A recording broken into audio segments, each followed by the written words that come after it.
She hugged a crying man in an alley. He was the groom left at the altar. A very beautiful, heartwarming, and passionate love story. Don't miss a single second.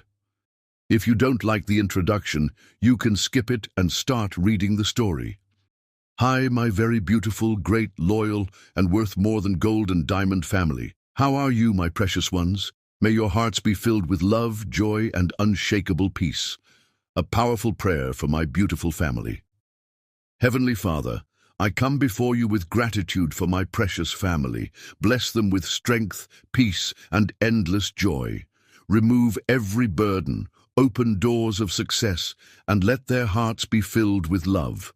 Protect them from all harm. Guide their steps, and let miracles unfold in their lives. May they rise higher, walk in victory, and never lack anything. In Jesus' name, amen. My beautiful family, yesterday I received fewer likes, comments, and shares on my video. I specially request you, please like, comment, and share this video as much as you can. Are you satisfied with me? Let me know in the comments. And tell me, where are you watching from? Drop your city name in the comments. I'm taking attendance, so comment I am present. And don't forget our challenge, 20,000 subscribers, only 4 days left. Let's start with love. We will survive and we will rise again. Drop your love in the comments if you believe it. Let's go, my family. We are unstoppable. Chapter 1. The Abandoned Groom. The Cathedral of St. Michael glowed with the warm light of 1,000 candles. Peonies and roses cascaded from every available surface, their scent hanging heavy in the air. 1,000 guests filled the pews, the crème de la crème of society, dressed in their finest attire. At the altar, Kieran Matthews stood tall in his bespoke tuxedo, his dark hair perfectly styled, his shoulders squared with the confidence of a man about to claim everything he'd ever wanted.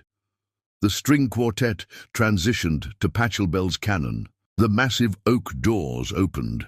Rebecca appeared, a vision in white silk and antique lace. A collective intake of breath rippled through the cathedral as she glided down the aisle, her face partially obscured by her veil. Kieran's chest swelled with pride. This moment represented everything he'd worked toward, the perfect match, the perfect life, the perfect future his father had mapped out for him since childhood. Rebecca reached the altar, her hand trembling. Slightly as Kieran took it in his own, the bishop began the ceremony, his voice resonating through the sacred space. The familiar words washed over Kieran like a benediction until the moment arrived for them to exchange their vows. Kieran spoke clearly, confidently, pledging his life to the woman before him. When he finished, Rebecca's turn came. She lifted her face to his, and for the first time he saw the truth in her eyes, a cold uncertainty that sent ice through his veins. "Rebecca," he whispered, too quietly for anyone but her to hear. She shook her head almost imperceptibly. Then, louder, so that her voice carried to the front rows, she said, "I can't." 2 simple words, yet they shattered the cathedral's reverent silence like a gunshot. "I can't do this," she repeated, her voice stronger now as she stepped back from him, creating a physical distance that mirrored the chasm suddenly opening between them. Murmurs erupted throughout the cathedral. Camera flashes popped like lightning, capturing the moment for posterity and public consumption. In the front row, Kieran's father, William Matthews, rose halfway from his seat, his face contorted with fury and disbelief. Rebecca turned away, dropping her bouquet at Kieran's feet. The cathedral blurred around him as she walked. Not ran, but walked with deliberate steps, back down the aisle. Each click of her heels against the marble floor echoed like a death knell for his dignity. Instinct finally propelled Kieran forward. He rushed after her, barely registering the gasps and whispers that followed him. Outside, the spring sunshine mocked the darkness spreading through his chest. Rebecca was already at the limousine, its door held open by the chauffeur, whose face, remained professionally impassive despite the drama unfolding. "Rebecca!" Kieran called, his voice breaking. "Wait!"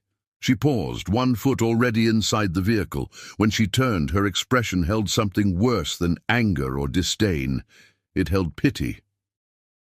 "Was any of it real?" he demanded, advancing until they stood, face to face. "All this time, all these months, was it all a lie?"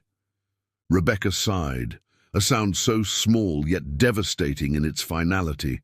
"I'm sorry, Kieran. I thought I could do this. I really tried to make myself want this life." "Make yourself want this?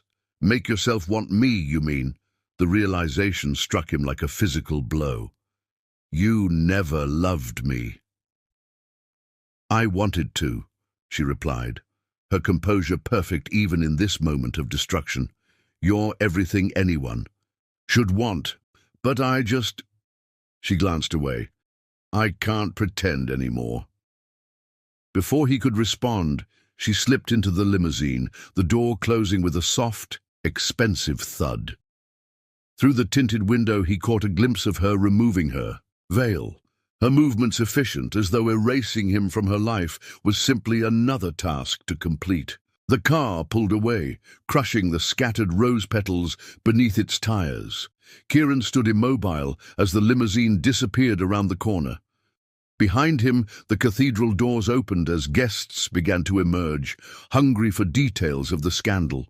He couldn't face them, couldn't face the mixture of sympathy and fascination that would greet him. Instead, he turned and walked in the opposite direction, ripping off his bow tie and shoving it into his pocket. He walked for hours, directionless, as the perfect spring day faded into evening. His phone vibrated constantly until its battery died. The fashionable streets gave way to less manicured neighborhoods. Rain began to fall, softly at first, then with increasing intensity. Kieran welcomed it, letting it soak through his expensive suit, plaster his hair to his forehead, wash away the lingering scent of cathedral incense and Rebecca's perfume. As darkness fell completely, the emotional shock that had numbed him began to wear off. Reality crashed in, the humiliation, the rejection, the very public failure. His legs gave way in a narrow alley between 2 buildings. He slumped against a brick wall, sliding down until he sat on the wet pavement, knees drawn to his chest. For the first time since childhood, Kieran Matthews broke down completely, his body convulsing with sobs that tore from deep within his chest. He didn't notice the woman until she was standing directly before him, her scrubs partially visible. Beneath her raincoat, an umbrella tilted to shield them both. While others had hurried past the alley, averting their eyes from the well-dressed man clearly in crisis, she stopped. Celine Crawford had spent her day in the pediatric intensive care unit, making life-or-death decisions for other people's children. She recognized true suffering when she saw it. Without a word, she knelt beside him, heedless of the puddles soaking through her pants. She didn't ask questions or offer platitudes. She simply placed her umbrella on the ground and opened her arms, an invitation, not an imposition. Kieran stared at her through swollen eyes.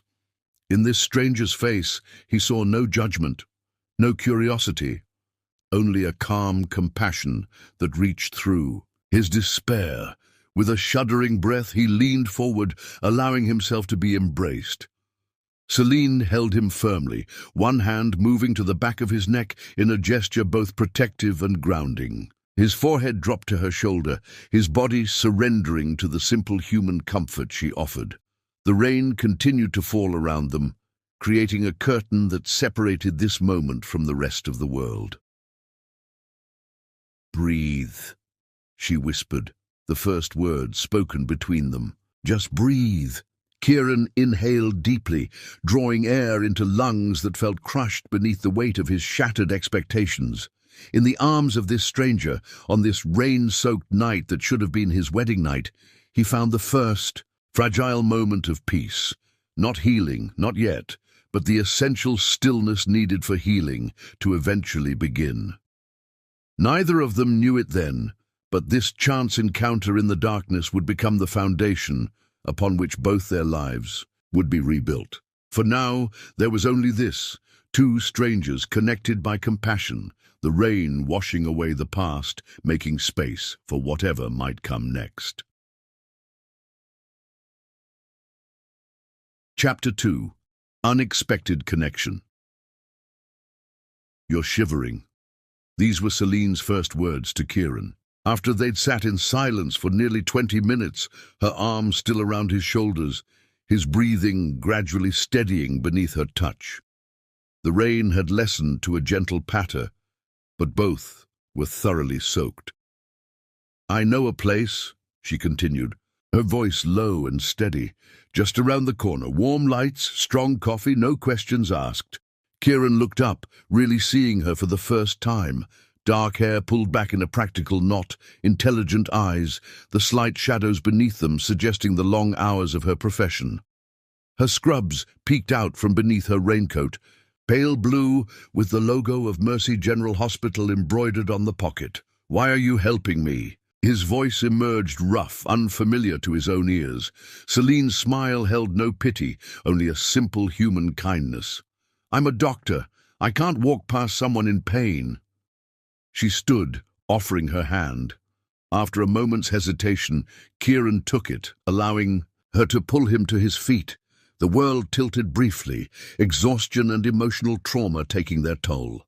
Celine's hand immediately steadied his elbow, her professional assessment evident in her gaze. "When did you last eat?" The question struck Kieran as absurdly normal, a mundane concern amid catastrophe. "Breakfast, I think. There was supposed to be a reception." His voice trailed off. Celine nodded, understanding without requiring explanation. "Food first, then." The cafe she led him to was a small establishment tucked between a bookshop and a vintage record store. The windows glowed amber against the blue-black evening, promising warmth and anonymity. Inside, mismatched furniture created intimate islands of privacy. The few patrons were absorbed in books or laptops, paying no attention to the bedraggled newcomers.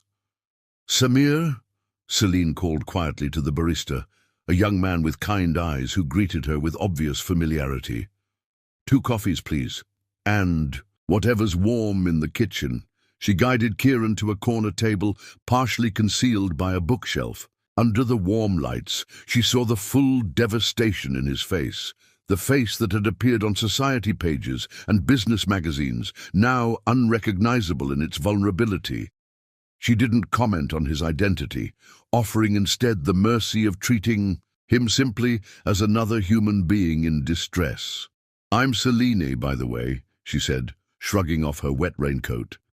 "Kieran?" He'd almost added Matthews, but the surname felt suddenly burdensome, weighted with expectations he'd failed to fulfill. Samir brought their coffees and 2 bowls of fragrant soup with crusty bread. The simple food grounded Kieran in the present moment, each spoonful pulling him further from the abyss. By the time they'd finished eating, his shivering had stopped, and the catastrophic events of the day had receded just enough to allow coherent thought. When Kieran reached for his wallet to pay, he discovered it missing, lost during his aimless wandering, or perhaps left behind at the cathedral.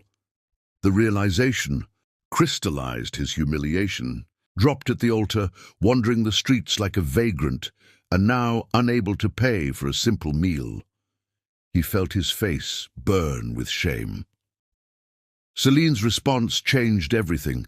She laughed, not unkindly, but with a lightness that momentarily lifted the heaviness surrounding them. "Well," she said, her eyes crinkling at the corners, "now you'll have to see me again, if only to settle your coffee debt." The unexpected humor broke through Kieran's shock, eliciting the ghost of a smile.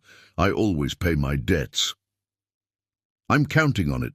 She paid Samir, then scribbled her number on a napkin. "For when you're ready to make good on that."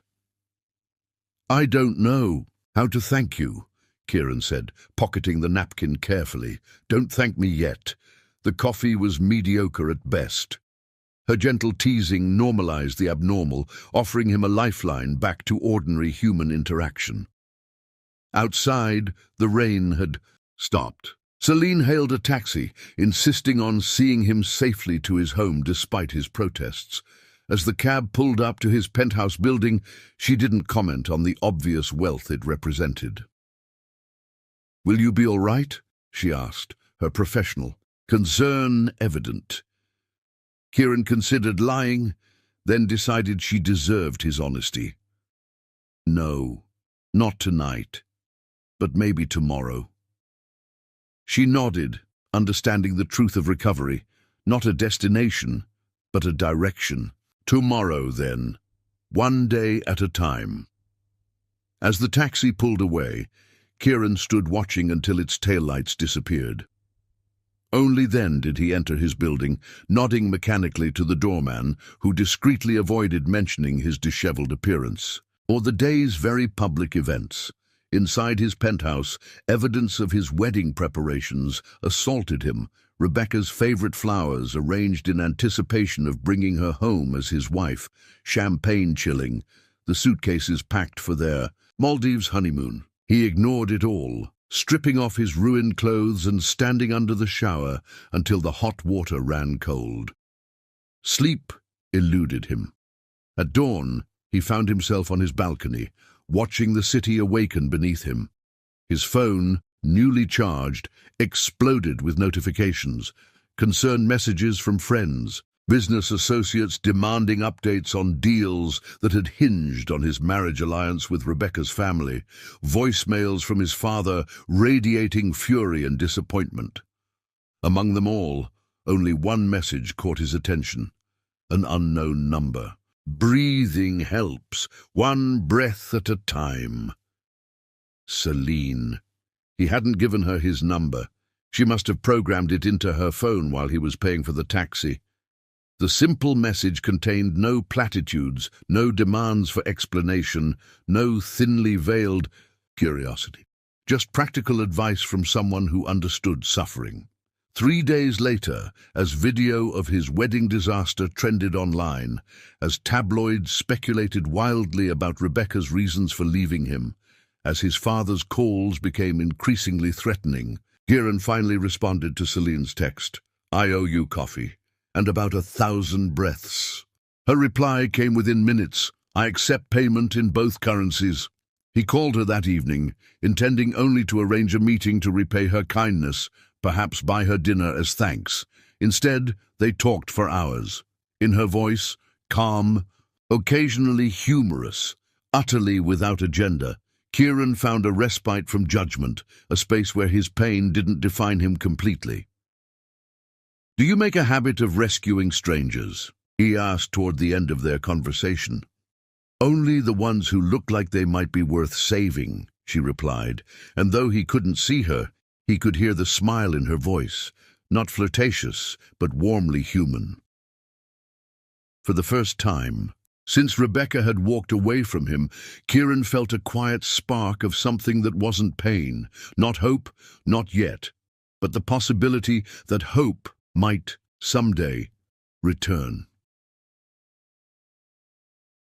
Chapter 3. Healing Rhythms. 2 weeks after the wedding that wasn't, Kieran and Celine met at Lakeside Park, far from the upscale neighborhoods where Kieran might be recognized. The early morning mist still clung to the water, creating a private world where they walked side by side, their breath visible in the cool spring air. "I didn't Google you," Celine said, after they'd greeted each other with the slight awkwardness of people who have shared intimacy before formality, though your face was hard to avoid on every news site and tabloid. "Thank you for that." Kieran's voice held genuine gratitude. Since their phone conversation, he'd endured an onslaught of false sympathy and invasive questions. Celine's straightforward approach felt like oxygen after suffocation. "I should warn you," she continued, "I'm coming off a 36-hour shift. If I start speaking in medical abbreviations or fall asleep mid-sentence, just push me into the lake." The mental image startled a laugh from Kieran. a rusty sound he barely recognized as his own. "I'd have to jump in after you. Saving your life seems like the least I could do to repay the favor." They settled into a comfortable rhythm, circling the lake as the city awakened around them. Gradually, Kieran found himself speaking of things he'd told no one else. The humiliation that cut deeper than the heartbreak. The business deals complicated by his personal disaster, the suffocating weight of his father's disappointment.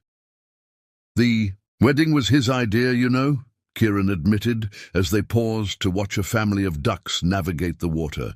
"Not the marriage exactly, but the spectacle of it. A Matthew's wedding must reflect our position," he said. "I never wanted 1,000 guests witnessing my private vows. And now 1,000 guests have witnessed something much more private," Celine observed quietly. "My complete failure as a man. Yes, that's considerably more intimate than I'd planned to get with distant cousins and business associates." The bitterness in his voice surprised him. Celine considered him for a moment. Her head tilted slightly. "Is that what you think happened? That you failed as a man because someone else couldn't commit to you?" The question pierced through Kieran's self-pity with surgical precision. "What would you call it?" "I'd call it someone else's choice.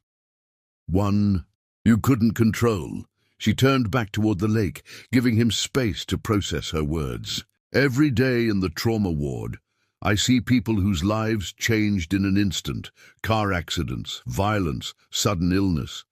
The ones who survive aren't those who avoid pain, but those who learn to carry it differently."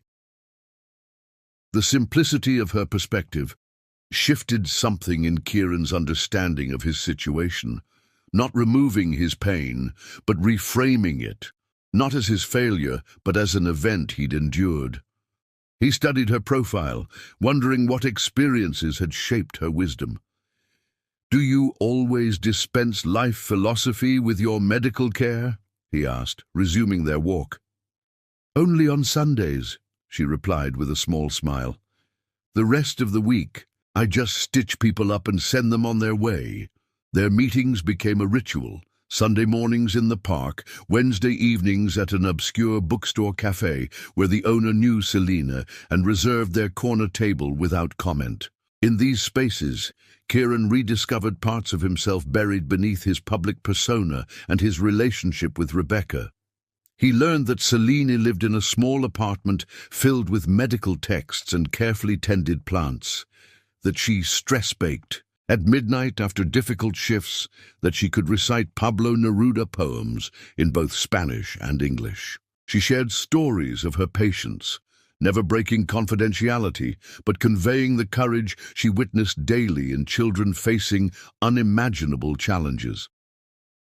In turn, Kieran revealed his passion for architecture beyond the corporate high-rises that had made his firm famous, his secret designs for sustainable community spaces, his love of Gaudi and Wright, his childhood dream of creating buildings that changed how people experience the world around them. "Why haven't you pursued those designs professionally?" Celine asked during one of their conversations, her fingers idly tracing the rim of her coffee cup. "My father believes Matthew's Architectural should focus on profitable ventures, office towers, luxury condominiums, not experimental community centers. And what do you believe?" The question lingered between them, challenging and supportive simultaneously. It followed Kieran back to his office when he finally returned to work after a month's absence. His employees' carefully neutral expressions couldn't entirely hide their curiosity, but Kieran found their scrutiny less invasive after his conversations with Celine. He brought pastries Celine had baked, cinnamon rolls with cardamom that filled the office with their spicy warmth. His executive assistant, Helen, who had fielded the barrage of calls and cancelled appointments during his absence, accepted one with surprise. "These are extraordinary," she said after her first bite. "A friend made them," Kieran replied. "The word friend, feeling simultaneously inadequate and monumental. That evening, alone in his penthouse that no longer felt quite so empty, Kieran called Celine. He listened to her describe a successful surgery, the sound of her voice bringing colour into spaces that had been grey for too long. "Have dinner with me," he said suddenly. "Not at a restaurant. Here, I'll cook." A brief silence followed, long enough for Kieran to wonder if he'd overstepped. "Not a date," he clarified quickly.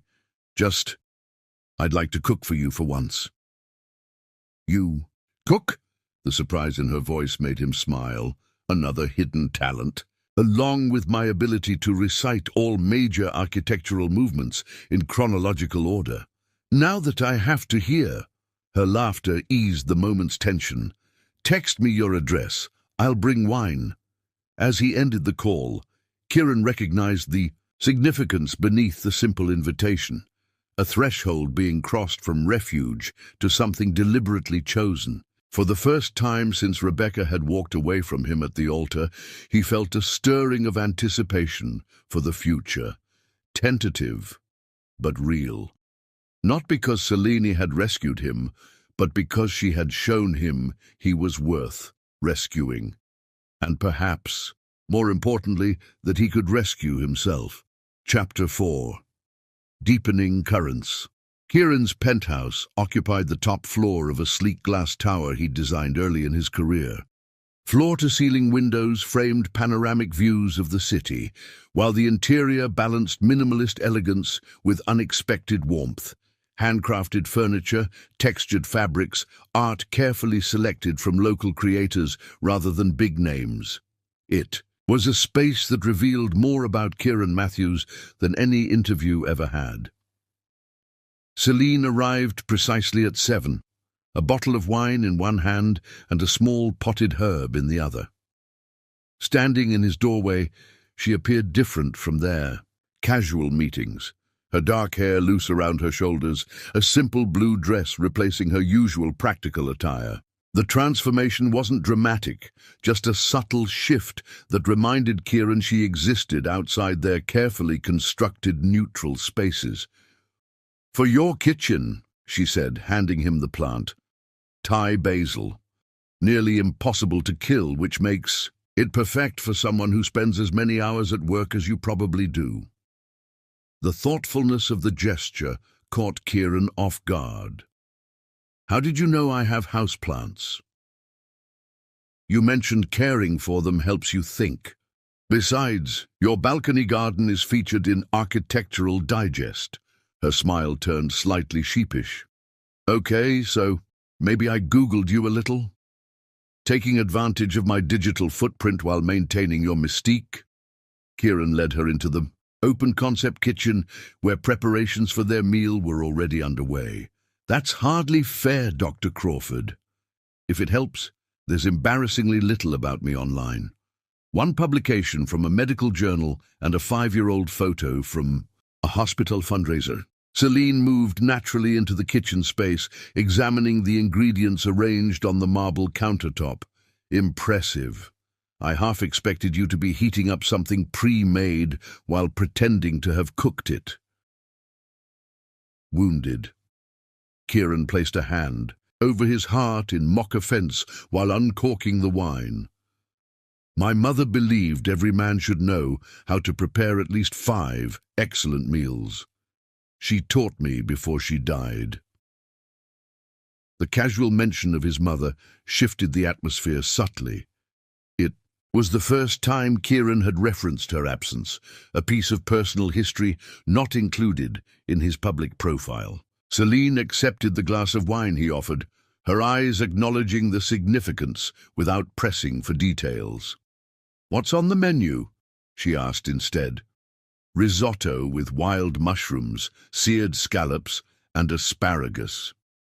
Kieran moved confidently around the kitchen, his designer suit replaced by dark jeans and a simple button-down with rolled sleeves. "I hope you're not vegetarian or allergic to seafood. I probably should have asked." No allergies, and I eat practically anything after hospital shifts. Some days, lunch is whatever I can grab from the vending machine between surgeries.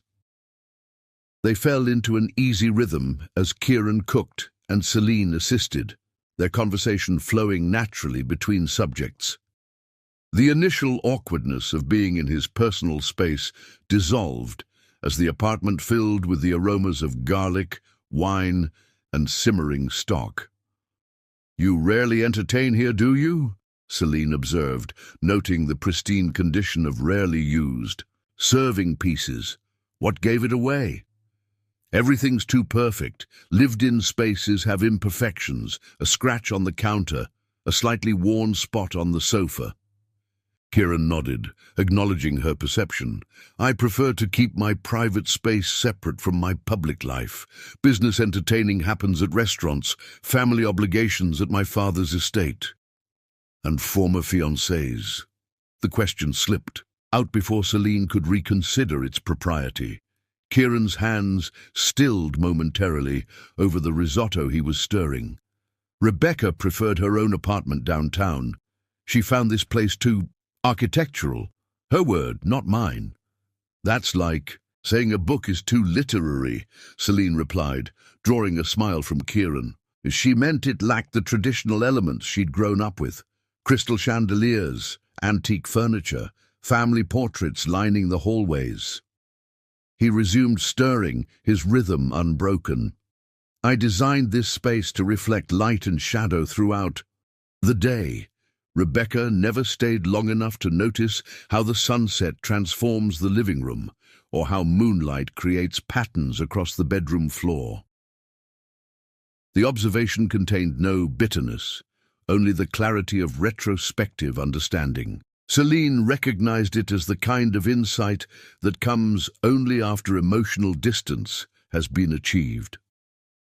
"You're the first person I've wanted to bring into this part of my world," Kieran admitted, not looking up from his cooking. The confession hung between them, significant in its simplicity. Over dinner at the glass table positioned to capture the cityscape below, their conversation shifted from safe topics to deeper waters.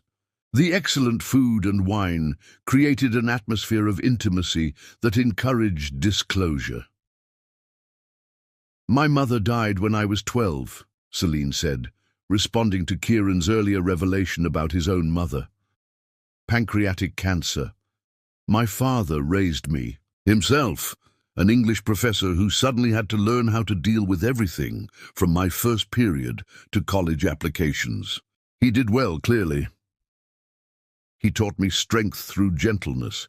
He never remarried, just devoted himself to making sure I had everything I needed." Celine twirled her wineglass between her fingers. "His favorite saying was, 'Beauty is how we survive.' He meant finding moments of grace, even in pain."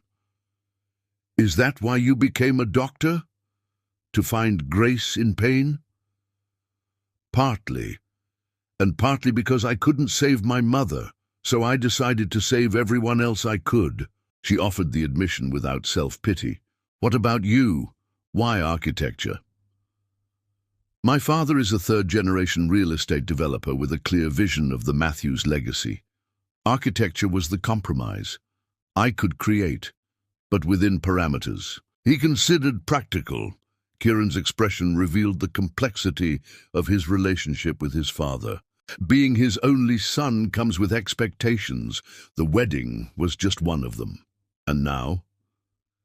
Now he's furious that my personal crisis, as he calls it, has jeopardized several pending contracts with Rebecca's family connections. Kieran's smile held no humor. "The Matthews name must remain synonymous with success, regardless of personal cost." After dinner, they moved to the balcony where a small garden of native plants created a private sanctuary high above the city. The night air carried the scent of jasmine from potted vines trained along the railings. Below them, the city pulsed with light and movement, while above, stars emerged in the darkening sky. "It's another world up here," Celine observed, leaning against the railing, suspended between earth and sky. That was the intention, Kieran moved to stand beside her, close enough that their arms nearly touched. A transition space where elements meet. The moment for a first kiss presented itself naturally. The privacy, the beauty surrounding them, the connection deepening between them. Instead, Celine turned toward him and took his hand, intertwining their fingers deliberately. "We're both still healing," she said softly. "I don't want to be your bandage, Kieran." The honesty between them created an intimacy more profound than physical connection. He lifted their joined hands, studying the contrast between his broader fingers and her surgeon's hands with their capability and precision. "What do you want to be?" he asked, his voice low. "Right now, just this. Someone who sees you." Her answer contained no artifice, no agenda beyond the present moment. When she left an hour later, Kieran walked her to the elevator. The evening had shifted something between them, moving them from the safety of neutral ground to a more vulnerable territory where real connection and real risk existed. At the last moment, Celine turned back to him, her expression serious. "Thank you for dinner, and for trusting me with your space." Kieran took her hand, turning it palm up. His lips pressed against the center of her palm, not a gesture of passion, but something more deliberate and meaningful. His lips lingered there, warm against her skin, sending a current of awareness through them both that left Celine breathless long after she'd returned to her apartment.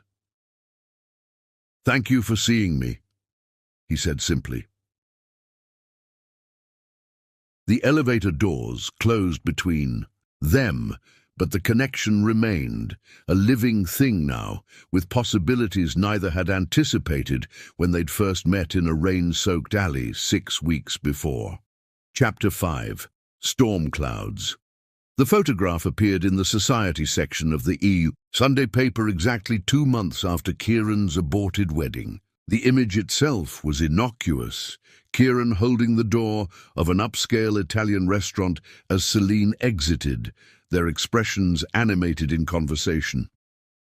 What made it noteworthy was the headline, "Matthew's heir finds comfort with mystery woman." Kieran discovered it when his executive assistant, Helen, placed the newspaper on his desk alongside his morning coffee, her expression carefully neutral. "Page 6, was all she said before withdrawing to her desk outside his office. The article speculated cruelly about Kieran's rapid rebound and questioned Celine's motives, describing her as an unknown doctor from Mercy General who appears to have captured the recently jilted billionaire's attention. Some anonymous source claimed to have information that Celine had strategically positioned herself to meet Kieran after his wedding disaster, a complete fabrication that nonetheless read plausibly to those who thrived on scandal. Anger, hot and immediate, surged through Kieran. He'd been careful, limiting their meetings to places away from curious eyes. Somehow, they'd been tracked regardless.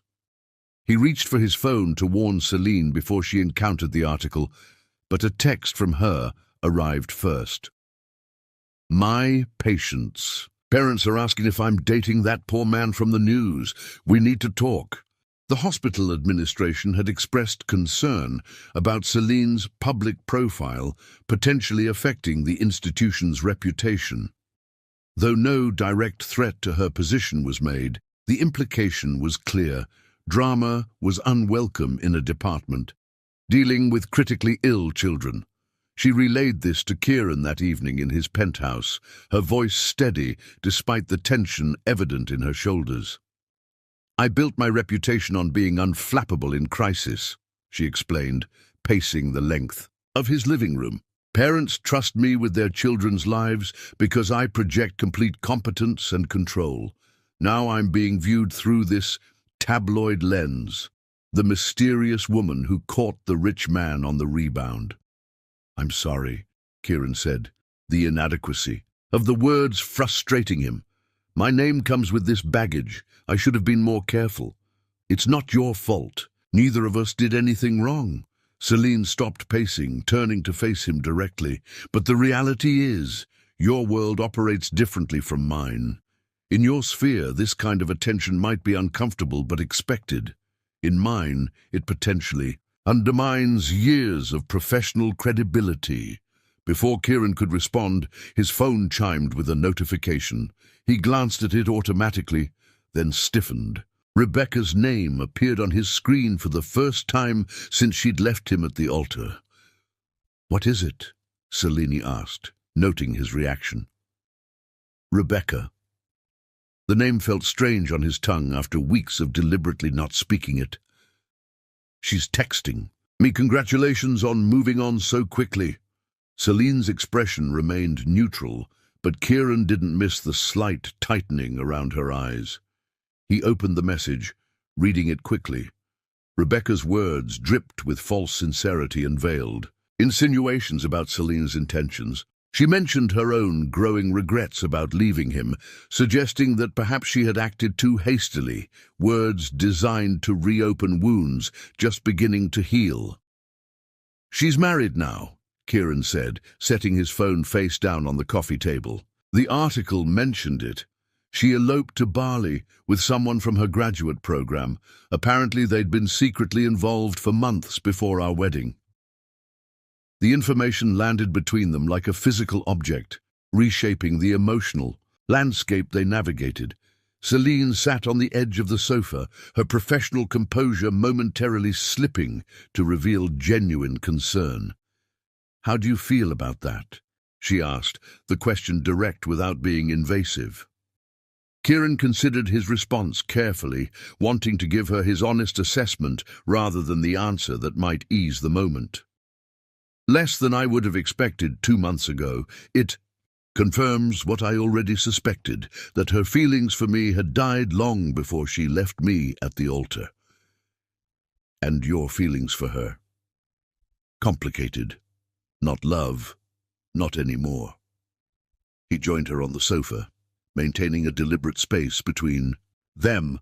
"There's anger, certainly, humiliation, but mostly relief that I didn't marry someone who didn't love me, who was in love with someone else." Celine nodded, accepting his answer without pressing further. "The article changes things between us," she said after a moment of silence.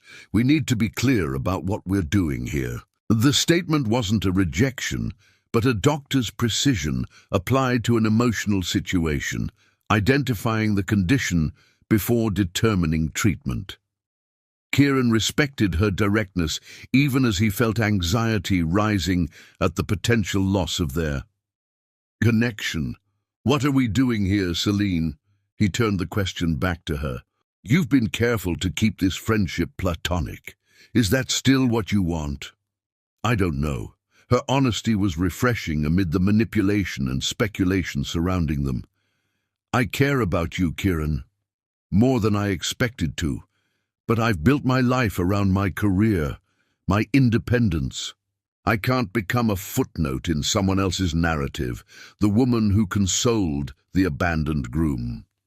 The description stung, though Kieran recognized its accuracy from an outsider's perspective. The society pages would never see the depth of their connection, the genuine understanding that had developed between them. To the public, their relationship would always be defined by its beginning, by his humiliation and her compassion. "I want to fix this for you," he said finally. "I have contacts at the paper. I could have a retraction published, pressure them, to leave you out of future coverage. And then what? We only meet in secret. I become your hidden companion while you navigate your public life?" Celine shook her head. "That's not a solution, Kieran. That's a bandage on a deeper issue." The conversation was interrupted by a call from the hospital, an emergency involving one of Celine's patients requiring immediate surgery. The medical crisis pulled her back into her professional world, providing a temporary reprieve from the personal one they were navigating. "I need to go," she said, already reaching for her bag. "We'll continue this later." Let me know how your patient does. Kieran walked her to the door, concern for her immediate situation, overshadowing their unresolved discussion. I will. She paused at the threshold, turning back to meet his eyes. Directly. Don't contact the newspaper. Promise me. I handle my own problems. The request revealed something essential about Celine, her fierce independence, her need to maintain control over her own narrative. Kieran recognized it as both her strength and her potential limitation. I promise. 2 days later, a courier delivered an expensive leather medical bag to Celine's department at the hospital. The card attached bore Kieran's distinctive handwriting. Tools for healing deserve proper housing, no strings attached. The gift, thoughtful, professional, aligned with her identity as a doctor, was meant as a gesture of support and understanding. Instead, it became the catalyst for their first real argument when Celine called him that evening, her voice tightly controlled. You sent a $5,000 medical bag to my workplace, she stated without preamble. Yes. Kieran had been reviewing contracts in his home office, not immediately grasping the issue. It's practical, high quality. I thought you'd appreciate it. What I'd appreciate is not having my colleagues speculate about my relationship with a patient's wealthy relative, Celine replied, tension evident in every word. The gossip was just beginning to die down, and now this arrives with a courier and a handwritten note, reigniting everyone's curiosity. Understanding dawned belatedly. I didn't think that's the problem, isn't it? Celine interrupted. You didn't think about how it would appear in my world. In your reality, expensive gifts are normal. In mine, they raise questions about my integrity, my motivations. The criticism landed with particular force because it echoed Kieran's own insecurities about their different backgrounds. I was trying to support you, not complicate your life. I can't be part of your redemption story, Celine said, her voice softening slightly but remaining firm. I need to know if what's between us is real or if I'm just the opposite of what hurt you. The compassionate doctor instead of the cold socialite, the self-sufficient professional instead of the family-approved match. The question cut to the heart of Kieran's confusion about his own feelings. Was he drawn to Celine for herself or for what she represented? A different path, a rejection of his previous life. He genuinely didn't know. I need some space, Celine continued when he didn't immediately respond, to figure out if this is something worth pursuing despite the complications. How much space?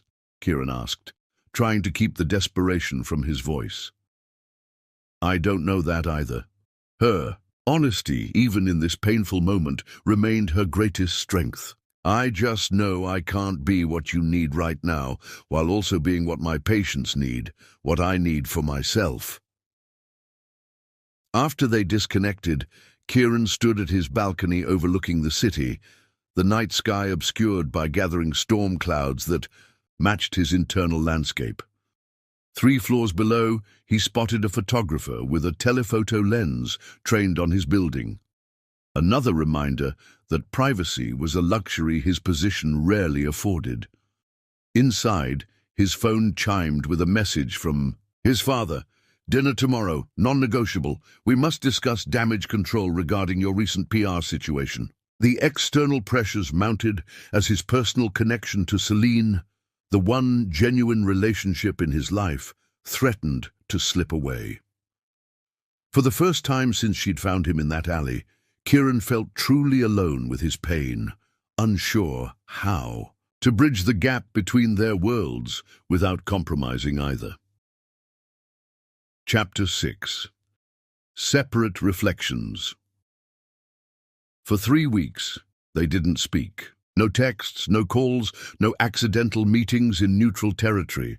The silence stretched between them with physical presence, a void Kieran filled with work and Celine with her medical responsibilities, yet neither could entirely escape the awareness of the other's absence.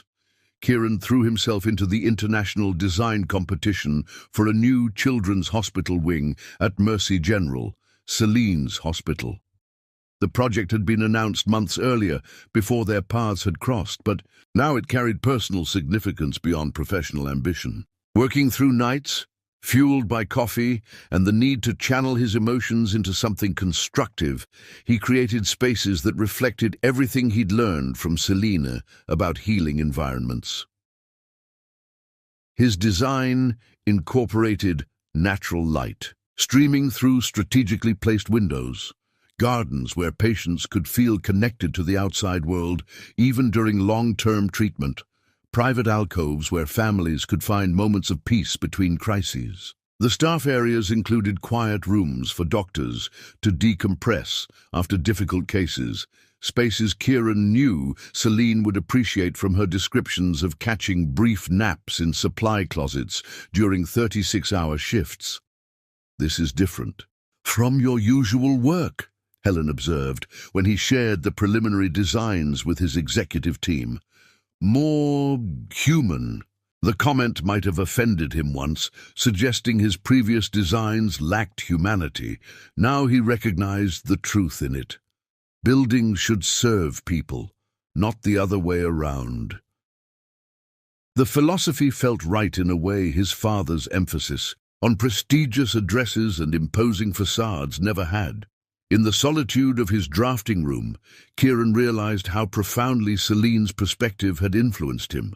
Her approach to life had seeped into his creative process, teaching him to see architecture as holding space for human experience, as he'd once described it to her. His dinner with William Matthews had been predictably tense, his father oscillating between anger over the continued public relations, nightmare and calculation about how to leverage Kieran's relationship with a respected pediatric surgeon for positive press. When Kieran refused to discuss Celine, explaining they were taking time apart, his father's disappointment had been palpable. "You can't even maintain the rebound relationship," William had asked, swirling expensive scotch in his crystal tumbler. "Perhaps Rebecca was right to have doubts about your stability." The barb, designed to wound, had instead crystallized something for Kieran. His father would never see him clearly, would always view his life through the lens of social advantage and family position. For the first time, Kieran didn't feel diminished by the criticism. He simply recognized it as a reflection of his father's limitations, not his own. Across the city, Celine immersed herself in a difficult case involving conjoined twins. The 4-month-old girls shared a portion of their heart wall, requiring a complex series of surgeries to separate them while ensuring both could survive independently. The parents, exhausted, terrified, clinging to hope with desperate determination, reminded Celine why she'd chosen such a demanding specialty. "We're constructing a new architectural reality for their bodies," she explained to the surgical team during planning sessions, "creating separate spaces that preserve essential function while allowing independent growth." The metaphor came from Kieran, though she didn't reference him directly. His descriptions of architecture as fundamentally about creating protective, functional spaces for human life had resonated with her understanding of surgery. Both disciplines required technical precision in service of human needs. The twins' case consumed her professional attention, but in quiet moments, Celine found herself missing Kieran with an intensity that surprised her. Not just his company, but his particular way of seeing the world, finding beauty in structural elements others overlooked, appreciating negative space as essential rather than empty. During one particularly grueling planning session, when conflicting opinions threatened to derail the surgical approach, she heard his voice in her memory: "Trust your foundation." The advice steadied her, allowing her to refocus the team on core principles rather than getting lost in secondary concerns. The twins survived the first phase of their separation, a testament to medical science and the human drive to overcome seemingly impossible challenges. As she left the hospital after 48 continuous hours of work, Celine found herself reaching for her phone, wanting to share the success with Kieran. She stopped herself, uncertain whether breaking their silence would help or hinder the clarity they both sought. Instead, she drove home through pre-dawn streets, the city quiet except for delivery trucks and early commuters. In her apartment, surrounded by the practical simplicity she preferred, Celine realized her space felt different somehow, not physically altered but emotionally recalibrated. After knowing Kieran, after seeing how his environment reflected his inner world, she noticed the deliberate absence of personal history in her own home. No family photos, minimal mementos, walls painted therapeutic neutrals rather than colors that might evoke emotional responses. Had she created a hospital room for herself rather than a true home? The question lingered as she finally slept, exhaustion claiming her before she could fully examine its implications. On the night Kieran completed his hospital design submission, a thunderstorm knocked out power across the city. In the darkness of his penthouse, surrounded by flickering candles illuminating the intricate model he'd constructed, he realized the design was complete. Not because he'd addressed every technical detail, but because it felt right, balanced, truly integrative of function and human experience. Lightning flashed, momentarily flooding the room with brilliant light. In that instant of illumination, Kieran understood something essential. His work had always been good, but now it contained something of his authentic self, informed by genuine human connection rather than theoretical principles. Whether or not he won the competition, this design represented a personal breakthrough. Without allowing himself to overthink, he reached for his phone and called Celine. She answered on the third ring, her voice cautious but not unwelcoming. "Kieran, I just needed to hear your voice," he admitted, the darkness and storm creating an intimacy that transcended their physical separation. The line between them filled with unspoken words, the accumulated thoughts of 3 weeks apart. Pressing against the silence, finally, Celine exhaled audibly. "I miss you in ways I didn't expect to miss anyone again," she said, the simple truth cutting through pretense and self-protection. Outside, thunder rumbled, vibrating through Kieran's body. "The hospital competition. I've submitted my design. It's different from anything I've done before. Better, I think." "Because of what happened with Rebecca?" Celine asked, the question testing whether his creative evolution stemmed from trauma or growth. "Because of you," Kieran replied honestly, "because you taught me to see spaces through the eyes of those who need healing." The admission hung between them, neither an accusation nor a burden, simply an acknowledgement of impact. Their connection had changed them both in ways neither had anticipated when she'd knelt beside him in that rain-soaked alley. "I'd like to see it sometime," Celine said after a moment, her tone warming slightly. "Your design. I'd like that, too." Kieran moved to his balcony doors, watching lightning illuminate the cityscape in dramatic flashes. "How are your patients? The twins?" The professional question opened a pathway back to connection, allowing Celine to share her work without immediately navigating the personal complications between them. As she described the surgical challenges and breakthroughs, her voice gained animation, revealing her passion for healing. Kieran listened, asking thoughtful questions, genuinely interested in this core aspect of her identity.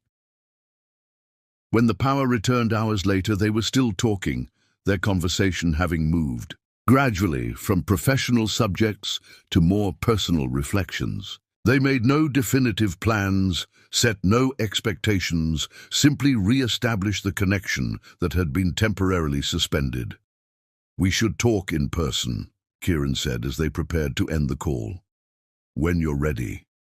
"I think I am," Celine replied, surprising herself with the certainty she felt. "Not for answers or commitments, just to see where we are now." "No expensive gifts," Kieran promised, drawing a soft laugh from Celine. "And no expectations beyond honest conversation," she added. After they disconnected, Kieran remained at his balcony, watching the storm move eastward, leaving cleared air in its wake. Stars appeared in patches between dissipating clouds, their ancient light reaching him across impossible distances. Something about their persistence felt significant, like his connection with Celine, not extinguished by time or space, merely waiting for conditions to allow their light to reach each other again. Chapter 7. Deepening Intimacy. The news arrived on a brilliant spring morning. Kieran's design had won the international competition for Mercy General's new pediatric wing. The announcement, made at a gala fundraiser for the hospital foundation, created a buzz that rippled through both the architectural community and medical circles. For Kieran, however, one reaction mattered more than all others.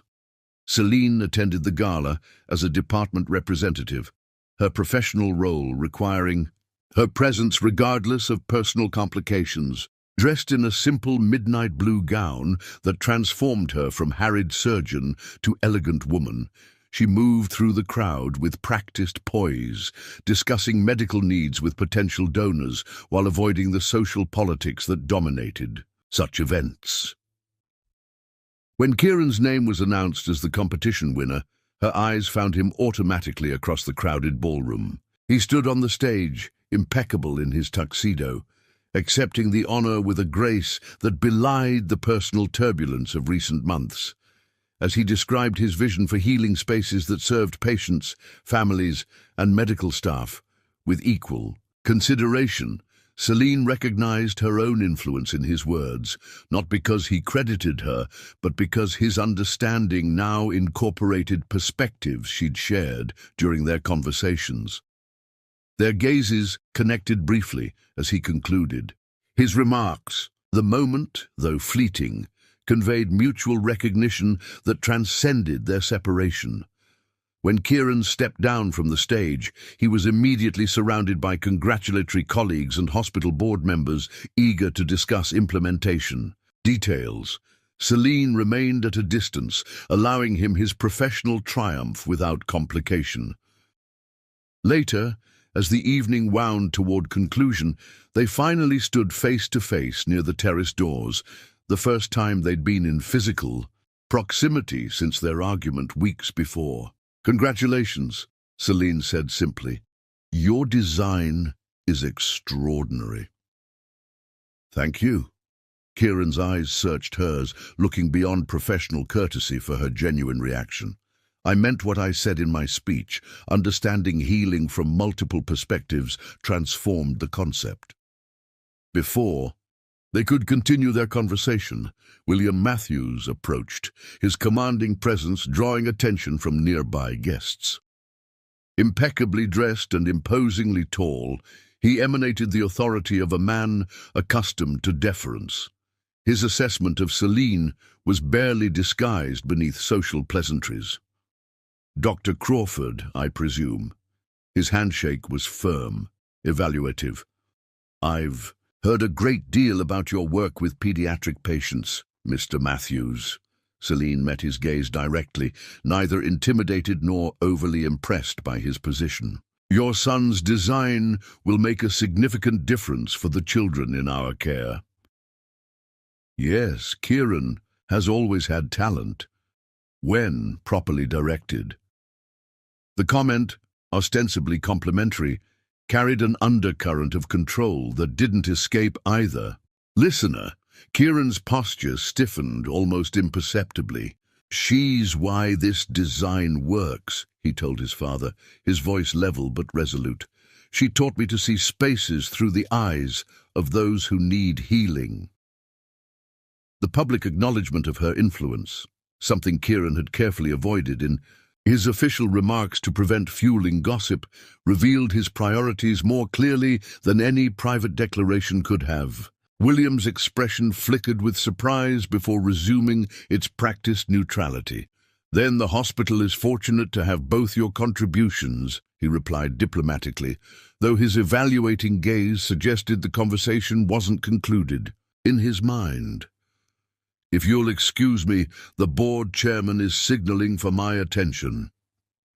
When William departed, the tension he'd brought with him dissipated gradually. Celine regarded Kieran with newfound appreciation for the subtle battle he'd just engaged in on her behalf, and more significantly, on behalf of his own autonomy. "Would you like to see the model?" Kieran asked, offering a professional reason to continue their interaction away from curious eyes. The full-scale version is displayed in the adjacent gallery. The exhibit space had been transformed to showcase Kieran's winning design, with architectural models, digital renderings, and material samples arranged for donors to appreciate the vision they were funding. As other guests began departing, Kieran and Celine found themselves relatively alone among the displays. "You incorporated gardens on every floor," Celine observed, studying the detailed model that revealed interior spaces invisible from exterior perspectives. "Bringing nature directly into healing environments reduces recovery time and improves outcomes," Kieran explained, standing close enough that she could detect his familiar scent, sandalwood, and something uniquely him. "The staff areas include proper sleeping quarters, not just on-call rooms with uncomfortable couches." Celine smiled, recognizing how much attention he'd paid to her off-handed complaints about hospital infrastructure. "You remembered everything I mentioned. Not just what you said, what you needed." His voice lowered, the conversation shifting from professional to personal territory. "I've missed you, Celine." The simple statement, unadorned with justifications or pressure, resonated with her own experience during their separation. Before she could respond, Kieran's phone chimed with messages from his team regarding post-announcement media opportunities. Reality intruded, reminding them both of the public context surrounding their private connection. "I should go," Celine said, practical considerations reasserting themselves. "Early surgery tomorrow." "May I call you?" Kieran asked, maintaining the respectful distance they'd established. "Yes." Her answer came without hesitation. "I'd like that." The weeks that followed established a new pattern in their relationship.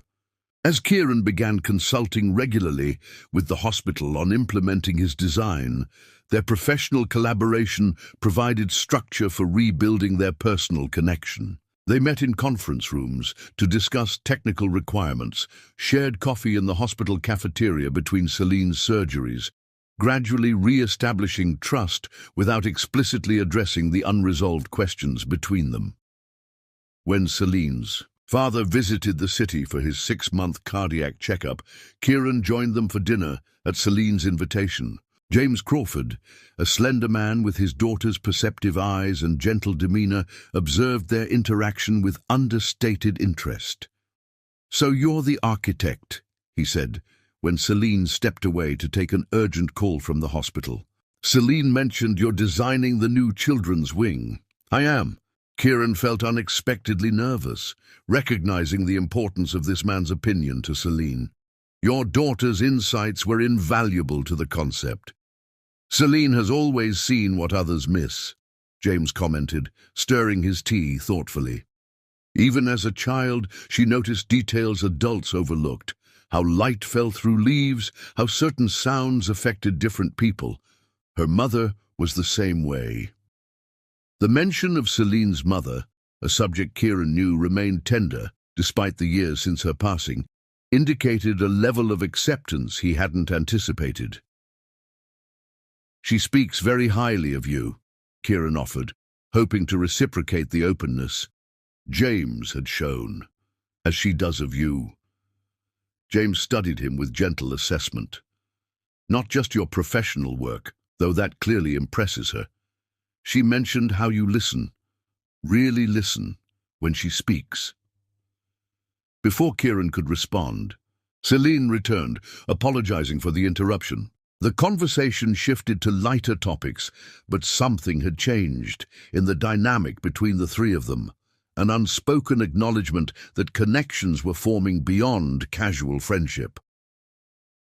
Later that evening, after seeing James settled, in his hotel, Kieran and Celine walked through the mild spring night, their pace unhurried, shoulders occasionally brushing. When they reached Celine's apartment building, the moment for parting arrived with palpable tension. "Would you like to come up?" Celine asked, the invitation deliberately ambiguous, allowing Kieran to interpret it as either extending their conversation or something more significant. Her apartment, though familiar to Kieran through her descriptions, revealed new dimensions of Celine in person. Medical journals stacked beside poetry collections, a piano in the corner with sheet music open to Debussy, plants thriving on every available surface. The space reflected her essence, practical, intellectual, nurturing, with unexpected artistic elements that many people would never see. "I play when I can't sleep," she explained, noticing his attention on the piano. "Not well, but it helps. Clear my mind after difficult days." "Would you play something?" Kieran asked, genuinely curious about this previously unmentioned aspect of her. Celine hesitated, then sat at the instrument, her fingers finding the keys with practiced familiarity. The piece she played was melancholy, but not despairing, complex without being showy, revealing vulnerability she rarely displayed in other contexts. Kieran watched her face as she played, struck by how completely she inhabited the music, temporarily, setting aside the controlled competence that defined her professional persona. When the final notes faded, silence expanded between them, filled with unspoken recognition. Kieran moved to sit beside her on the piano bench, close enough to share, warmth without touching. Celine turned toward him, her expression open in a way he'd never seen before. "I've been thinking about what you said that night on the phone," she began, "about how I've influenced your work. It goes both ways, you know. Your perspective on creating spaces. It's changed how I approach surgery, how I think about the environments we heal in." "I'm glad," Kieran replied, understanding the admission represented significant trust from someone so self-contained. "That's what connection should do, help us see differently." Celine's hand moved to his face, her touch tentative yet deliberate as she traced the line of his jaw. "I've been afraid," she confessed.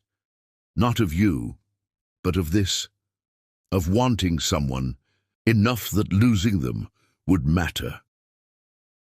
The honesty of her words resonated with Kieran's own unacknowledged fears. Rebecca's rejection had wounded him, certainly, but its power had come partly from his awareness that he'd invested in the relationship primarily because it met expectations rather than from genuine attachment. With Celine, the risk felt immeasurably greater because his feelings were authentic, unmediated by social advantage or family approval. "I can't promise we won't hurt each other," he said, covering her hand with his own. "But I can promise to see you, all of you, not just the parts that fit some preconceived idea." The certainty in his voice created a bridge between them, connecting present vulnerability to future possibility. Celine leaned forward, eliminating the remaining distance between them. Their first kiss was gentle, exploratory, a question being asked and tentatively answered. The second deepened, carrying the weight of weeks apart and the relief of reconnection. That night, their relationship crossed into physical intimacy for the first time. In the half-light of her bedroom, they discovered each other with reverent hands and whispered confessions. Their lovemaking carried the weight of their individual journeys and shared understanding, tender at first, then building to a passion that overwhelmed them both. The barriers between them dissolved completely, each touch healing something long broken within them. Afterward, as Selina slept in his arms, Kieran traced the curve of her shoulder with wondering fingers, studying her face in the moonlight. He marveled at how this woman who found him at his lowest point now witnessed his triumph without trying to claim credit for his recovery. How completely she had remade his understanding of love without demanding anything in return. The morning brought no regrets, only the quiet acknowledgement that they'd crossed a threshold together. Over coffee in Celine's kitchen, sunlight streaming through the eastern windows, they began the delicate process of defining what existed between them, not with labels or declarations, but with honest assessment of practical realities. "My schedule is unpredictable," Celine reminded him. "Surgeries run long, emergencies happen. Patients need me at inconvenient hours. And my work often requires travel. Social obligations I can't always avoid," Kieran added, refusing to pretend their different worlds wouldn't present challenges. Yet, beneath these pragmatic considerations lay a deeper understanding that what they'd found in each other was worth the effort of navigation, worth creating space within their established lives for something neither had been seeking when they'd first met. In the weeks that followed, they created a rhythm that honored both their demanding careers and growing connection. Kieran began consulting with Celine's hospital on the new wing's implementation, their professional collaboration deepening their personal bond. When Celine completed a particularly challenging surgery, Kieran was the first person she called. When Kieran won a prestigious industry award, Celine attended the ceremony as his acknowledged partner, facing the society photographers with quiet confidence. "He sees you," James Crawford told his daughter during a phone conversation after.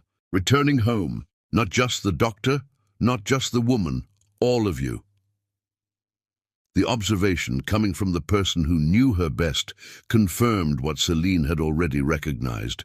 With Kieran, she didn't need to compartmentalize herself, to present only the aspects deemed appropriate for specific contexts. For the first time since her mother's death had taught her the painful vulnerability of attachment, Celine found herself willingly opening doors she'd kept firmly closed, discovering that sharing herself completely didn't diminish her independence, but rather enriched it with new dimensions of experience. Chapter 8. Crucible. The call came at 3:17 a.m. on a Tuesday in early summer. Celine, accustomed to middle-of-night hospital emergencies, answered immediately, fully alert despite having fallen asleep just 2 hours earlier after a complex surgery. But this wasn't the hospital. It was her Aunt Catherine, voice tight with controlled panic, explaining that James Crawford had collapsed while teaching his evening literature seminar. "Heart attack," Catherine said, medical terminology sounding foreign in her artistic cadence. "They've stabilized him, but the doctor mentioned something about the same condition that affected your mother initially. He's asking for you." The words ignited a primal fear in Celine. Her mother's cardiac condition had begun with similar symptoms before cascading into the pancreatic cancer that eventually took her life. The comparison, even as a precautionary note from doctors unfamiliar with her family history, sent ice through Celine's veins. Kieran, asleep beside her in his penthouse bedroom, woke instantly at her changed breathing. In the dim light from the bathroom, he saw the transformation happening, Dr. Crawford emerging, compartmentalizing emotions to focus on medical necessities. "My father," she explained, already moving to dress. "Heart attack. I need to get to Cedar Heights immediately." Cedar Heights, her hometown, 3 hours by car. Kieran rose, reaching for his phone. "I'll arrange the helicopter. We can be there in 45 minutes. The decisive action, bypassing discussion. Of whether he would accompany her, or if such dramatic transport was necessary, momentarily broke through Celine's professional detachment. She paused, one arm through her sweater sleeve, struck by the simple assumption of partnership in crisis. "The hospital is expecting you," Kieran continued, already connecting with his company's aviation service. "I've requested your father's. Records be prepared for your review upon arrival." In the controlled chaos of preparation, Celine observed Kieran with new awareness. The man who moved efficiently around the bedroom, arranging transportation and packing essentials, was neither the broken figure from the alley nor the polished architect from society functions. This was Kieran in crisis, focused, resourceful, using privilege as a tool rather than a badge. The helicopter flight through pre-dawn darkness occurred in relative silence, Celine reviewing her father's initial medical reports on her tablet, Kieran making necessary arrangements to clear their professional obligations for the coming days. When they landed at Cedar Heights Memorial Hospital, Dr. Eliza Yang, the cardiac specialist, met them on the helipad. "Unusual arrival method, Dr. Crawford," she noted dryly, leading them through service corridors to avoid disrupting regular hospital operations. "Unusual circumstances," Celine replied, her tone professional despite her personal connection to the patient. "Thank you for sending the preliminary EKG and blood work. Has the echo been completed?" The medical conversation continued as they approached James's room, Celine's questions precise and technical. Kieran maintained a respectful distance, understanding her need to approach her father's condition first as a doctor before allowing herself to react as a daughter. James lay connected to monitoring equipment, his normally vibrant presence diminished by hospital surroundings, but his eyes still alert. When Celine entered, his expression lightened immediately. "All this fuss for an old man's indigestion," he said, attempting humor despite obvious discomfort. "Acute myocardial infarction isn't indigestion, Dad." Celine moved to his bedside, her professional mask slipping as she took his hand. "And you're not old. Old enough to know arrhythmia when I feel it." James's gaze shifted to Kieran, who had remained near the doorway. "You brought company." "Mr. Crawford." Kieran stepped forward, his demeanor respectful without being obsequious. "I'm sorry we're meeting again under these circumstances." James studied him with the perceptiveness that had made him a beloved literature professor for 4 decades. No one flies across the state at dawn for a casual acquaintance. "Thank you for bringing my daughter safely." The acknowledgement of Kieran's presence, of his place in Celine's life, of his role in this family crisis, carried significance beyond the simple words. Celine felt something shift between the three of them, a recognition of connections forming that transcended conventional definitions. The next 72 hours unfolded in the compressed time of medical crisis: tests, consultations, treatment decisions. Celine divided herself between professional consultation with the cardiac team and emotional support for her father. Kieran established himself as a steady presence, managing practical details that allowed Celine to focus on medical concerns, arranging comfortable accommodations near the hospital, ensuring meals appeared when needed, creating a temporary office in a hospital conference room where he could continue essential work remotely. When preliminary test results suggested James would require bypass surgery, followed by extensive rehabilitation, the immediate crisis evolved into longer-term planning. Sitting in the hospital cafeteria during a rare quiet moment, Celine faced the realities of her father's recovery needs. "He can't stay alone in that house during rehabilitation," she said, medical training and daughterly concern merging in her assessment. "The stairs alone would be impossible initially. There's no bathroom on the main floor." "There are good residential rehabilitation facilities," Kieran offered cautiously, aware of the intensely personal nature of these decisions. He'd hate That, Celine's exhaustion showed in the slight tremor of her hand as she lifted her coffee cup. He needs his books, his music, his garden. Those things are medicine for him. Kieran considered her words carefully, recognizing the echo of her earlier statements about healing environments.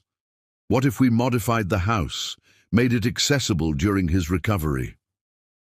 The suggestion hung between them, its implications extending beyond practical solutions to deeper questions about their relationship and respective roles. Celine studied Kieran's face, looking for signs of overstepping or presumption, finding instead genuine desire to contribute meaningfully. "We could convert the dining room to a temporary bedroom," she said tentatively, testing this collaborative approach to her family's needs. "But the bathroom would still require significant modifications." "I know people who specialize in accessibility renovations," Kieran replied, pulling out his tablet to sketch preliminary ideas. "We could have it completed before he's discharged from hospital." They bent over the screen together, Kieran's architectural expertise merging with Celine's understanding of her father's specific needs. In this focused collaboration, their professional strengths aligned in service of something deeply personal, creating a healing space for someone they both cared about. When James's surgery was successfully completed and his condition stabilized, Celine finally allowed herself to acknowledge the emotional toll of the crisis. Returning to their hotel room after 36 consecutive hours at the hospital, she practically collapsed, the professional composure that had sustained her giving way to relief and exhaustion. Kieran guided her gently to the bed, removing her shoes, bringing water without being asked. His quiet efficiency expressed more than words could have, his understanding of what she needed, his willingness to provide it without expectation of recognition. "Thank you," Celine said simply, too tired for eloquence. "For everything." "No, thanks needed." Kieran sat beside her, his hand covering hers. "This is what we do for each other." The simplicity of his statement encompassed everything that had developed between them. Not grand declarations of eternal devotion, but practical care, showing up when needed, supporting without controlling. It stood in stark contrast to the relationship Celine had previously experienced, where independence and attachment had seemed mutually exclusive rather than complementary. As James's immediate health crisis stabilized, longer-term considerations moved to the forefront. The cardiac team recommended a specialized treatment protocol available at the University Medical Center near Mercy General, essentially relocating James to Celine's city for several months of rehabilitation and monitoring. "I can coordinate with an excellent cardiac rehabilitation team," Celine explained to her father, reviewing options while carefully respecting his autonomy in treatment decisions. "You'd stay with me during the initial intensive phase, then transition back home once you're stabilized." James considered the proposal thoughtfully, his literary mind always seeking the subtext beneath surface communications. "And your work, your life? Having your old father underfoot for months would significantly impact both." "My work is flexible," Celine replied, perhaps too quickly. "The hospital administration has already approved a modified schedule to accommodate family medical leave provisions." "And Kieran?" James asked directly, his gaze holding his daughter's. "Where does he fit in this arrangement?" The question forced Celine to confront the unaddressed aspects of her relationship, the careful compartmentalization she maintained between her professional life, her time with Kieran, and her family responsibilities. The crisis had temporarily aligned these usually separate spheres, but sustainable integration required more deliberate consideration. Before she could formulate a response, Kieran himself appeared in the doorway, carrying the architectural renderings. They developed for modifying James's home. Sensing the conversation's personal nature, he hesitated, but James waved him in. "Perfect timing," James said. "We were just discussing future living arrangements. I understand my daughter plans to transform herself into my personal physician and caretaker for the foreseeable future." Kieran glanced between father and daughter, reading the undercurrents with surprising accuracy. "Actually, I've been working on alternatives that might better serve everyone's needs." He unrolled the drawings on the adjustable hospital table, revealing detailed plans for comprehensive modifications to James's historic home. A residential elevator disguised within existing architectural features, an expanded ground floor, bathroom with accessibility features that maintained the home's aesthetic integrity, subtle ramps that wouldn't compromise the classic porch design. The work could be completed within 6 weeks, Kieran explained, pointing out specific features. In the interim, there are several options that would maintain your independence while ensuring proper medical supervision. The presentation, professional, thorough, respectful of both practical needs and emotional considerations, demonstrated Kieran's understanding of the Crawford family values, not imposing his vision, but offering solutions that honored James's desire for autonomy and Celine's concern for her father's well-being. James studied the plans with genuine interest, his academic mind appreciating both the technical solutions and the thoughtfulness behind them. "Impressive work, but I imagine implementing this would require your direct involvement." "Yes," Kieran acknowledged. "I'd want to personally oversee the project to ensure it meets your specific needs, which would mean temporarily relocating your work to Cedar Heights," James observed. "A significant professional sacrifice for someone you've met exactly twice." The comment, though delivered without obvious judgment, named the elephant in the room. Kieran's willingness to rearrange his life around Celine's family crisis represented a level of commitment they hadn't explicitly discussed. Celine felt sudden alarm at the potential imbalance, the possibility that Kieran was subordinating his needs to hers in unhealthy ways. "Dad," she began carefully, "Kieran has his own firm to manage. We can hire local contractors to implement these plans without requiring his constant presence." "I can work remotely," Kieran countered, turning towards Celine.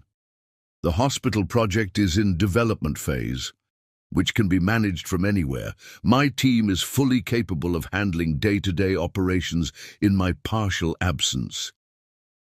"That's not the point," Celine replied, aware of her father observing their interaction with keen interest. "This is my family. Responsibility. You shouldn't have to rearrange your entire life around it." "I thought we were building something together," Kieran said quietly, the simple statement revealing the gap between their respective understandings of their relationship. Celine felt trapped between contradictory imperatives, her desire to maintain independence, her genuine feelings for Kieran, her responsibilities toward her father, her professional obligations. The tension crystallized in this moment of crisis, forcing examination of patterns she'd maintained without full awareness. "We can't build on a foundation where one of us is always sacrificing," she said finally, the words emerging from a place of fear rather than reflection. "I can't let you put your life on hold for my family." James, recognizing the conversation had moved beyond the immediate topic of home modifications, diplomatically requested privacy for his afternoon rest. When Celine and Kieran stepped into the hospital corridor, the unresolved tension accompanied them. "I should check in with the cardiac team," Celine said, "professional responsibilities, providing refuge from emotional complexity. We can continue this discussion later." "When?" Kieran asked, not aggressively but with genuine concern, "because it feels like we're making decisions about our future without actually discussing them directly." The observation held uncomfortable. Truth. Celine had been making unilateral determinations about managing her father's care, about the boundaries of Kieran's involvement, about the intersection of their professional and personal lives, all without explicitly addressing the underlying relationship questions. "I need time," she said finally, "to focus on Dad's immediate needs without complicating everything with relationship definitions and expectations." The request for space landed between them with the weight of potential separation. Kieran studied her face, searching for the real message beneath the stated one. "Is this about your father's health, or about your fear of letting me too close during a vulnerable time?" The question, insightful, challenging without being accusatory, revealed how well he'd come to understand her core patterns. Celine felt suddenly exposed, her carefully maintained compartments becoming transparent under his perceptive gaze. "Maybe both," she admitted, the honesty costing her considerable effort. "I don't know how to manage all these pieces simultaneously. I need to focus on being his daughter and his doctor right now, without also navigating what it means to be whatever we are to each other." Kieran nodded slowly, accepting her truth without dismissing it. "I'll return to the city tomorrow," he said finally. "The renovation plans are yours to use however you see fit. My team can coordinate with any contractors you select." "Thank you," Celine replied, aware that her relief at his acceptance mixed uncomfortably with regret at the distance she'd created. "For understanding." "I understand," Kieran agreed, his eyes holding hers steadily. "But understanding doesn't mean I agree that separation is the only solution. There are other ways to carry burdens, Celine." He left the following morning, returning to his architectural practice and the hospital project development, while Celine remained with her father.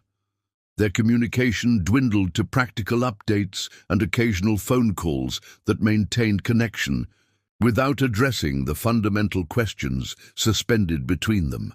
As days stretched into weeks, with only brief, practical communications between them, both questioned whether love required too high a price, the vulnerability of needing someone who might not always be there when personal crisis altered carefully constructed lives.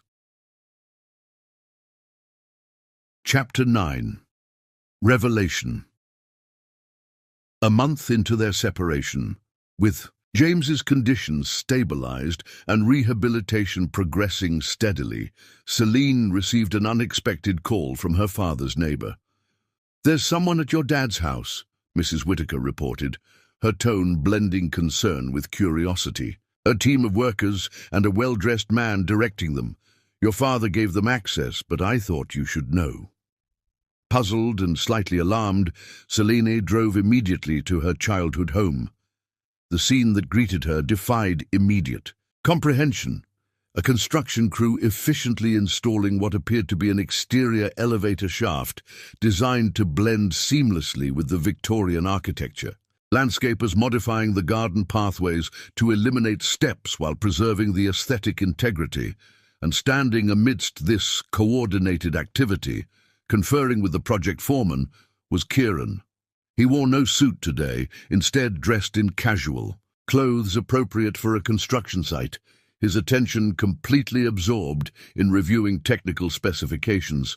He didn't notice Celine's arrival until she was nearly beside him, her footsteps silent on the newly laid permeable pathway designed for both wheelchair access and proper drainage. "Kieran." His name emerged somewhere between question and statement. "What is this?" He turned, unsurprised by her presence. Mrs. Whitaker's call had been anticipated, perhaps even arranged. "Accessibility modifications," he replied simply. "Your father approved the final plans last week." "Last week?" Celine repeated, processing the implications. "You've been in communication with my father without telling me?" "He contacted me," Kieran clarified, leading her away from the workers to a quiet corner of the garden where they could speak privately. "Said he'd been reviewing the plans and wanted to discuss implementation details."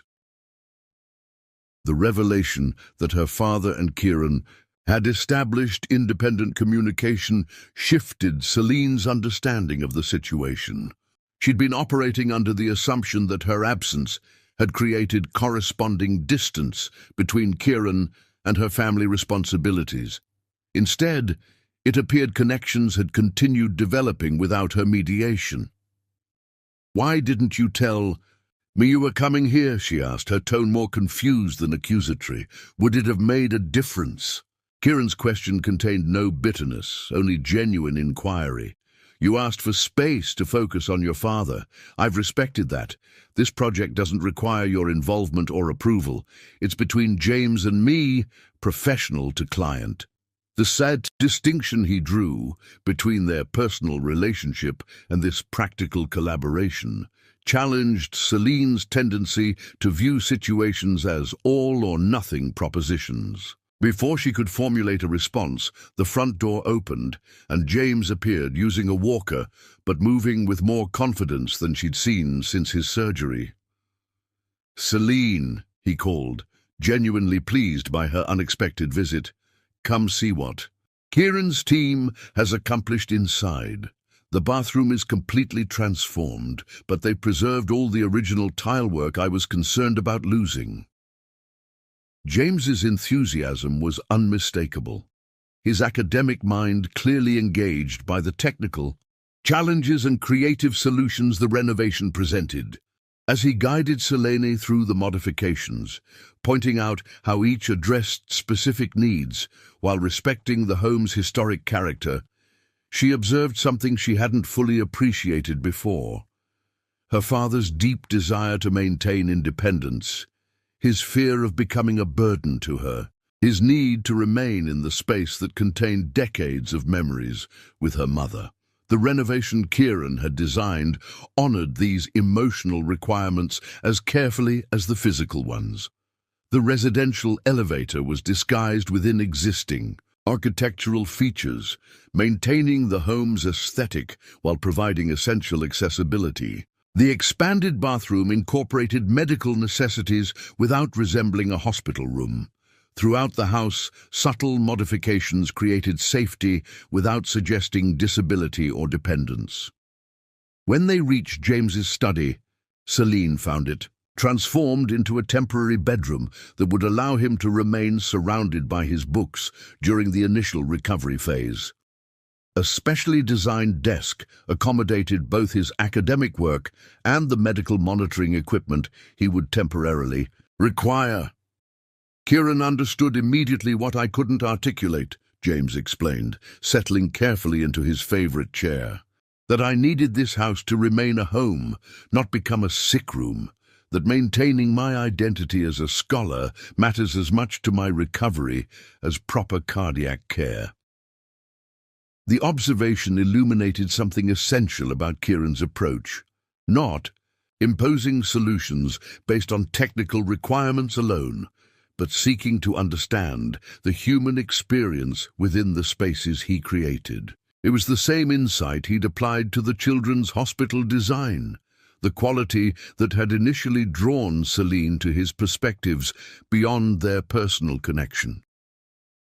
"He presented these plans to me, not to you," James continued, his perceptiveness cutting through unstated questions. "Offering his professional expertise directly, one caregiver to another. No presumption of speaking for you or determining your responsibilities."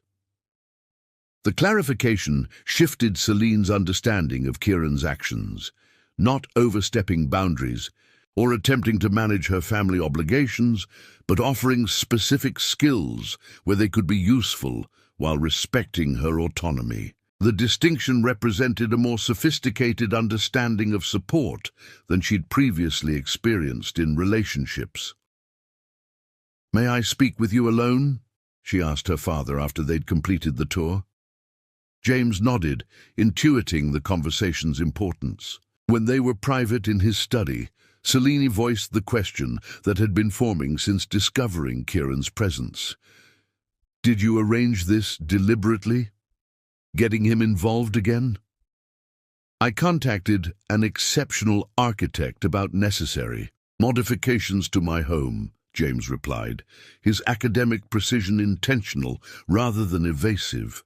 The fact that he happens to care deeply about my daughter was relevant primarily in that it ensured his thorough understanding of my specific needs. Dad. Celine's tone conveyed she wouldn't accept semantic deflection. James sighed, abandoning pretense. Yes, I reached out to Kieran specifically, not to manipulate your relationship, but because I genuinely needed his expertise. The fact that it might prompt you both to reconsider your separation was a secondary consideration. You had no right, Celine began, but James interrupted with uncharacteristic firmness. I had every right to seek the best solution for my circumstances, he countered. Kieran offered these plans without pressure or expectation. He's implemented them with complete professionalism. Any relationship implications are for you two to determine. The balanced assessment reflected her father's lifelong approach, respecting her independence while providing perspective she might not have considered. Celine found her initial indignation giving way to more nuanced reflection. He's been staying at the Riverside Inn, James added, his expression softening. Working remotely while overseeing the renovations, his team video conferences with him daily. He's created a temporary office in town to minimize disruption to his practice. The details revealed Kieran's commitment to both professional responsibility and personal values, maintaining his work obligations while honoring his promise to James, not abandoning either priority, but finding ways to integrate them meaningfully. When Celine left her father resting and returned to the garden, she found Kieran reviewing completed exterior modifications with the landscape architect. He excused himself when he saw her approach, his expression carefully neutral rather than expectant. The work is excellent, she acknowledged, professional appreciation providing safe conversational ground. Dad is clearly pleased with the results. That was the goal, Kieran replied simply. His recovery environment should support both physical healing and continued engagement with his academic interests. The statement echoed Celine's own philosophy about patient care, addressing the whole person rather than just the medical condition. Something shifted in her understanding as she recognized this fundamental alignment in their approaches to their respective professions and, by extension, to life itself. Would you have dinner with me tonight? She asked, the invitation representing more than a simple meal. There are things we should discuss. I'd like that, Kieran agreed, his tone revealing nothing of his expectations for such a conversation. That evening, they met at a small restaurant in Cedar Heights' historic district, a neutral location that minimized both painful memories and external pressures. Over a simple meal, they began the difficult process of honest communication about the fundamental fears that had driven their separation. I've been afraid, Selina finally admitted, setting aside the professional detachment she typically maintained. Not of you, but of needing you, of creating space in my life that only you can fill. Because of your mother? Kieran asked gently, demonstrating his understanding of her formative experience with loss. Partly. Celine traced the rim of her water glass, organizing thoughts she'd never fully articulated. I watched my mother die while my father held her hand every day for months. His love couldn't save her. Sometimes I think loving that completely only guarantees you'll feel the full measure of loss. Kieran listened without interrupting, giving her words the space they deserved. When she finished, he reached across the table, not to take her hand, but to lay his own palm up between them, an invitation rather than an assumption.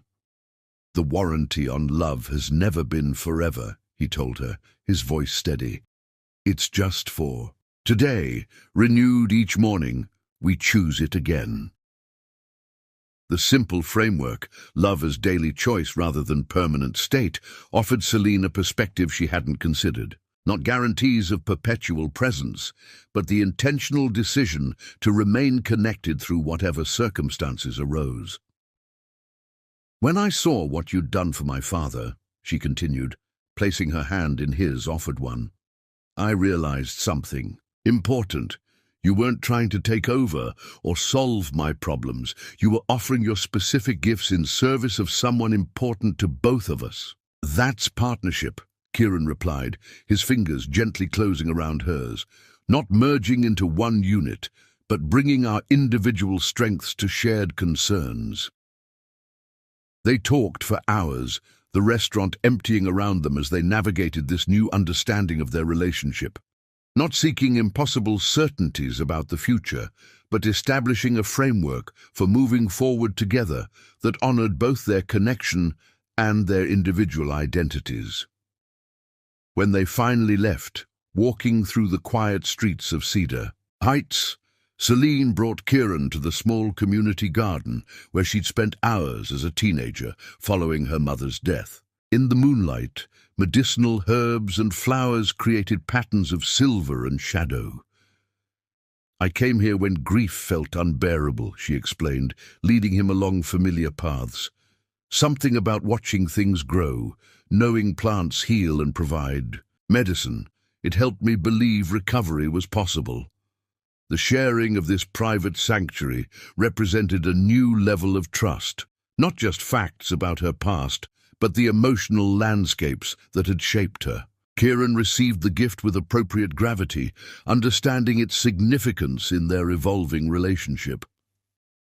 "Thank you for showing me this," he said simply, his arms slipping naturally around her waist as they stood among the healing plants.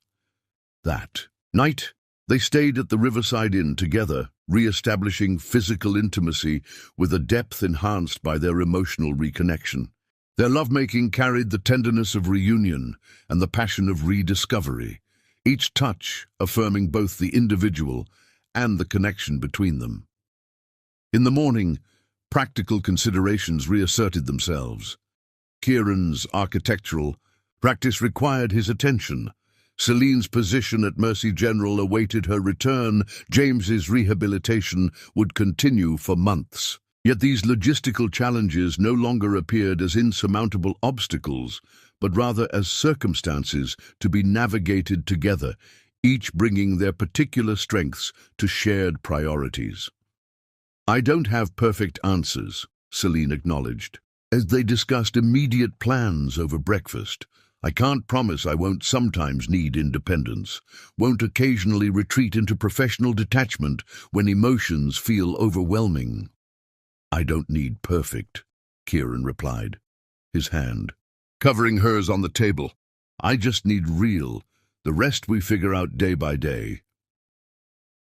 The framework, authenticity over perfection, process over fixed outcomes, offered something neither had fully experienced in previous relationships. Not the illusory safety of permanent guarantees, but the deeper security of knowing they would face inevitable changes and challenges together, bringing their whole selves to each new circumstance. As Selene prepared to return to her father's house, where James awaited her assessment of the renovation's practical functionality from a medical perspective, she paused at the door of Kieran's room. "Come with me," she said simply. "Dad would appreciate your presence for this evaluation." The tea invitation represented more than professional collaboration. It acknowledged Kieran's legitimate place in the family system they were creating, neither excluding him as an outsider nor depending on him as a savior. This balanced integration, honoring both connection and autonomy, marked the beginning of their deliberate partnership, not despite their individual strengths, but because of them. Chapter 10. Present tense. Today marks 1 year since Celine found Kieran in that rain-soaked alley. They stand together on the rooftop garden of the newly completed Children's Hospital wing, his design influenced by her insight, now a reality of glass and steel and growing things. Patients and families already fill the spaces below them, finding comfort in rooms designed to hold both suffering and hope. Celine's father has recovered enough to return to his own life, though his house now bears the thoughtful modifications Kieran designed. The reconciliation between Kieran and his father occurred unexpectedly at the hospital's opening ceremony, when the elder Matthews witnessed firsthand how his son's architectural vision had transformed hundreds of lives. As for Rebecca, her apologetic letter arrived last month. Kieran read it once, then let Celine burn it in their fireplace, the final ghost of his past reduced to harmless ash. The sunset bathes the garden in golden light as Kieran leads Celine to a secluded section, a small grove of cherry trees surrounding a bench inscribed with words from her mother's favorite poem. It's his gift to her, acknowledging both her loss and her capacity to transform that loss into compassion for others. He takes both her hands in his, drawing her close until their foreheads touch. "A year ago you found me broken," he whispers, his breath warm against her lips. "Not to fix me, but to remind me I was still whole beneath the breaking." His hand slides to the small of her back, pressing her body against his. Celine's fingers trace the line of his jaw, her eyes never leaving his. "And you showed me that loving someone doesn't mean losing myself," she responds, her voice thick with emotion. "It means finding parts of myself I never knew existed." The kiss that follows contains everything unspoken between them: hunger, gratitude, passion that has only deepened with each challenge overcome. His hands tangle in her hair as hers clutch the fabric of his shirt, their bodies remembering every intimate night they've shared. When they finally part, breathless, Kieran reaches into his pocket and presses something into her palm. It's a key, attached to a silver pendant shaped like the constellation under which they first met. "Not for tomorrow," he says, seeing the question in her eyes. "For tonight, for every night you choose to stay." Tears glimmer in Celine's eyes as she closes her fingers around the key, then pulls him back to her. "I choose now," she whispers against his mouth. "I choose you." As twilight descends, their silhouettes merge into one shadow among the cherry blossoms. The hospital thrums with life below them, each heartbeat, each breath, a testament to healing. Made possible. In this moment, their pasts no longer define them. There is only this present embrace, this current of desire flowing between them, this love that exists not in spite of their wounds, but because they trusted each other enough to reveal them. No promises of forever, no grand declarations about the future, just the fierce certainty that right now in each other's arms they are exactly where they belong.